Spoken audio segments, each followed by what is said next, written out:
Comentário bíblico de Matthew Henry, Gênesis capítulo 6. Comentário bíblico de Matthew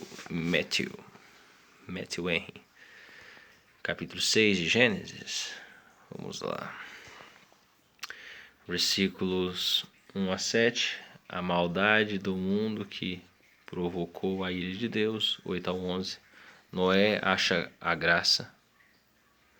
Do 12 ao 21, o dilúvio é anunciado a Noé, instruções sobre a arca, versículo 22, a fé e a obediência de Noé.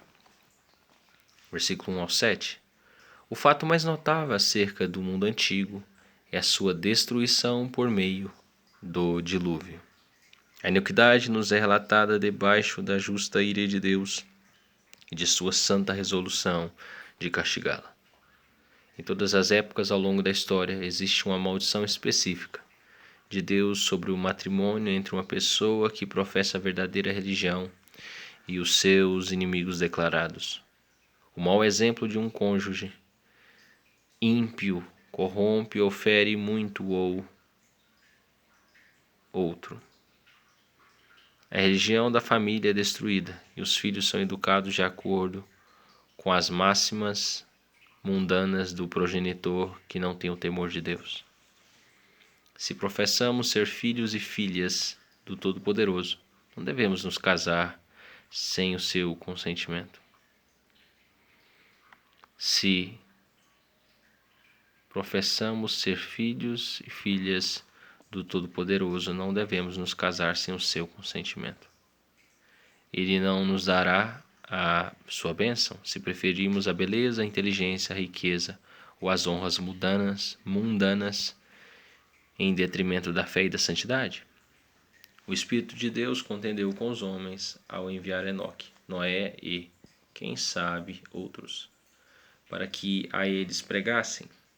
Esperava mostrar a sua graça, apesar das rebeliões deles, a fim de despertar em suas consciências o temor e a convicção. Porém, o Senhor declarou que o seu Espírito não contenderia assim com os homens para sempre. Ele permite que eles se endureçam no pecado e tornem-se imaduros para a destruição. Isso foi por ele determinado, porque o homem é carne, não somente fraco e débil, mas carnal e depravado. Ao utilizar mal os poderes nobres de sua alma para satisfazer as suas inclinações corruptas. Deus vê toda a maldade que existe entre os filhos dos homens, e eles não a podem ocultar. Se não se arrependerem dela, será em breve publicamente manifestada por ele. Sem dúvida, a maldade de um povo é grande, quando os pecadores notórios são homens célebres entre eles. Muitíssimos pecados eram cometidos em todos os lugares e por todas as classes sociais. Qualquer um podia ver que a maldade do homem era grande, porém Deus viu que toda a imaginação, o propósito dos pensamentos do coração humano era de contínuo somente o mal. Esta era a raiz amarga, a fonte corrupta. O coração é enganoso e perverso. Os princípios corruptos, os hábitos e as disposições são maus. As intenções e planos dos homens eram maus. Eles praticavam a maldade deliberadamente e engenhavam a perversidade. Não havia o bem entre eles. Deus viu a maldade do homem como alguém que é ferido ou maltratado por ela. Viu-a como um terno pai contempla a necessidade e porfia de um filho rebelde e desobediente, fato que o aflige e o faz desejar não ter tido filhos. As palavras empregadas aqui são muito notáveis, utiliza-as segundo o entendimento dos homens, e não significam que possa mudar ou sentir-se infeliz. Deus odeia deste modo o nosso pecado, e nós não deveríamos nos afligir de coração por causa disto. Que possamos contemplar aquele a quem afligimos e lamentar. Se Deus se arrependeu de ter feito o homem, porém, jamais o encontramos arrependido de ter redimido o ser humano. Deus resolve destruir o homem. O termo utilizado no original tem muito impacto. Rasparei os homens de sobre a face da terra. Assim como se varre o pó ou a sujeira de um lugar que deve estar limpo, e se lança esse pó ao monte de lixo, que é o lugar apropriado para ele.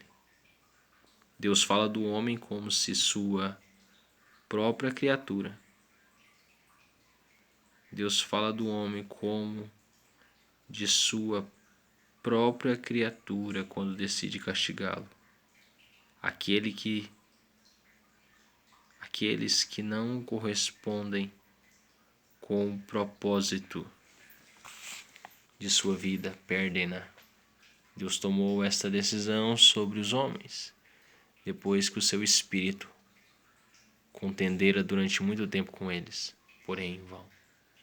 Ninguém é castigado pela justiça de Deus, exceto aqueles que detestam ser reformados pela graça dele. Ninguém é castigado pela justiça de Deus, exceto aqueles que detestam ser mudados, reformados pela graça de Deus. Versículo 8 ao 11. Noé não encontrou favor perante os olhos dos homens. Eles o odiaram e perseguiram, porque por sua vida e pregação condenava o mundo, porém encontrou graça perante os olhos do Senhor. Isto fez dele mais verdadeiramente honrado do que os homens de renome. Que este seja o nosso principal desejo. Esforcemo-nos para ser aceitos por ele. Noé manteve a sua integridade enquanto o restante do mundo era mau. A boa vontade de Deus para com Noé produziu nele esta boa obra.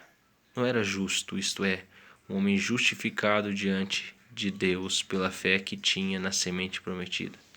Como tal, foi feito santo, teve princípios justos e foi justo em sua conduta. Não foi somente honesto, mas também devoto. O seu constante afã era fazer a vontade de Deus. O Senhor olha com favor para os que o contemplam com sinceridade pela fé. É fácil ser religioso quando a religião está na moda, porém demonstramos a nossa fé e uma firme resolução quando nadamos contra a corrente e posicionamos-nos ao lado de Deus quando ninguém mais o está fazendo. Foi o que Noé fez. Entre os homens encontravam-se todos os tipos de pecados. Eles corromperam a adoração a Deus. O pecado encheu a terra com violência, e isto justificava plenamente a decisão que Deus tomou de destruir o mundo. O contágio se dissemina. Quando a maldade se torna geral, a ruína não está longe. Enquanto existir em uma nação um remanescente de pessoas que oram, esvaziam deste mundo a medida de pecados antes que ela se encha. Os juízos podem ser amenizados, porém, quando todas as mãos estão ocupadas em lançar as cercas abaixo pelo pecado e ninguém se coloca na brecha para repará-la. O que se pode esperar além de um dilúvio de ira? Versículo 12 ao 21. Deus contou a Noé o seu propósito de destruir o mundo com água. A comunhão íntima do Senhor é com os que o temem. Salmo 25, 14. Está com os crentes a fim de capacitá-los a entender e aplicar as declarações e advertências da palavra escrita. Deus optou por fazê-lo com uma inundação de águas que submergiram o mundo. Ao escolher a vara com que corrige os seus filhos, ele escolhe a espada com que corta os seus inimigos. Deus estabeleceu o seu pacto com Noé. Esta é a primeira passagem na Bíblia Sagrada em que se encontra a palavra pacto, que nos parece significar, primeiro, o acordo de providência que o curso da natureza continuará até o final dos tempos. Segundo, o pacto de graça, no qual o Senhor será o Deus de Noé e que sua semente tomará um povo para si. Deus ordenou a Noé que fizesse uma arca. Ela tinha um casco como o dos navios, para que pudesse flutuar sobre as águas, e era muito grande. Tinha metade do tamanho da catedral, das maiores embarcações utilizadas em sua época, em nossa época. Deus poderia ter salvado Noé sem fazer com que ele passasse por trabalhos, dores ou problemas. Porém, empregou-o para construir aquilo que seria o meio para preservá-lo, como prova de sua fé e obediência. A providência e a graça de Deus possuem e coroa o obediente e diligente. O Senhor deu a Noé ordens específicas sobre como fazer a arca, que, portanto, não podiam ser menos do que perfeitas para o seu propósito. Deus prometeu a Noé que ele e a sua família seriam mantidos vivos dentro da arca.